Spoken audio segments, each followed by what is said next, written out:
छोड़ना क्या क्या है? अब्राहम ने क्या छोड़ा? अपने देश को, अपने नगर को, अपने कुटुंबियों को छोड़ा। आपको संदर्भ यही है, आपको अपना पुराना स्वभाव छोड़ना है। घर छूटे ना छूटे, पर आपका चरित्र बदल जाना चाहिए। हालेलुया। परिवार छूटे ना छूटे, पत्नी छूटे ना छूटे, लोग छूटे ना छूटे, पर आपका स्वभाव बदलना चाहिए। आपका स्वभाव आपको पता है, जब इस मसीह को नहीं जानते थे तब भी हम वही करते थे, और हम आने के बाद भी वही करते हैं। पर परमेश्वर को जानना हमारे जीवन का बदलाव। हालेलुया। परमेश्वर को जानना हमारे जीवन का। मान लो एक शिक्षित जन हो, एक अशिक्षित जन हो, पर दोनों में काट छाट शायद बराबर हो, पर बुद्धिमत्ता में असमानता होती है ना। कोई पढ़ा लिखा ना हो और एक जन खूब पढ़ा लिखा हो, तो दोनों में बुद्धि का फर्क होता है ना। आपको पता है, ऐसी दुनिया है। दुनिया में और आप में विश्वास करने के बाद फर्क आ जाता है। क्या फर्क आ जाता है? यीशु मसीह का क्या फर्क आ जाता है? यस, आगे पढ़ेंगे 5-6 पद सुनिएगा। एक और विशेष बात इसमें लिखा है जी। इस प्रकार अब्राहम अपनी पत्नी सारे, सुनिएगा, इस प्रकार अब्राहम अपनी पत्नी सारे को लेकर और अपने भतीजे लूत को और जो धन उन्होंने इकट्ठा किया था और जो प्राणी उन्होंने हारान में प्राप्त किए थे, हाँ जी, सबको लेकर कनान देश में जाने को निकल चला। और वे कनान देश में आ गए जी। उस देश के बीच में जाते हुए अब्राहम शेकेम में, जहाँ मोरे का बांज वृक्ष है, पहुँचा। उस समय उस देश में कनानी लोग रहते थे जी। तब यहोवा ने अब्राहम को दर्शन देकर कहा, सुनिएगा, परमेश्वर ने अब्राहम को दर्शन देकर कहा, ये देश मैं तेरे वंश को दूंगा, ये देश में तेरे वंश को दूंगा। और उसने वहाँ यहोवा के लिए, जिसने उसे दर्शन दिया था, जी, एक वेदी बनाई। लिखा है, उसने परमेश्वर के लिए एक वेदी बनाई। क्या बनाया? वेदी का मतलब एक प्रार्थना स्थल। क्या मतलब है? जहाँ पे हम और आप और लोग भी बैठकर प्रार्थना कर सकें। आपके घर में आपकी वेदी, आपकी कई बार आपकी खाट हो जाती है, आपका बिस्तर हो जाता है, क्योंकि आप वहीं भी प्रार्थना करते हैं। वेदी का मतलब कोई बड़ी बात नहीं है। ऐसी जगह, ऐसा घर, ऐसे समय, ऐसे टाइम में जहाँ पे हम परमेश्वर से प्रार्थना कर सके, वही अल्टर या वेदी या प्रार्थना का स्थान कहलाता है। हालेलुया।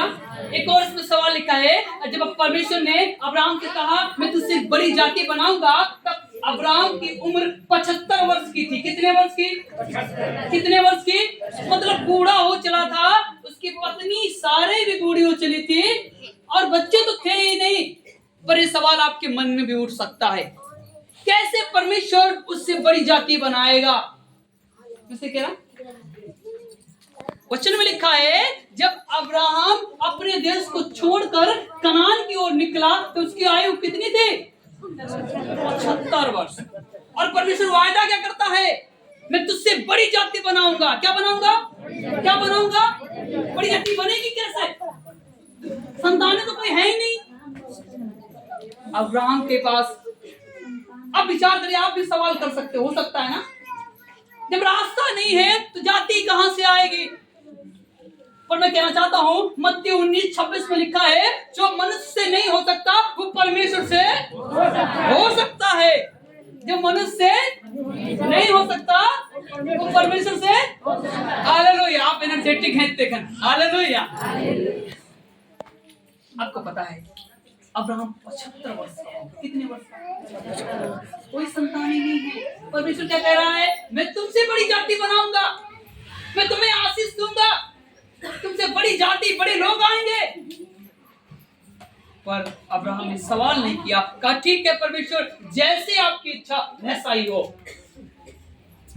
और उसने इस तथ्य को याद करते करते, इंतजार करते करते 25 वर्ष बीत गए।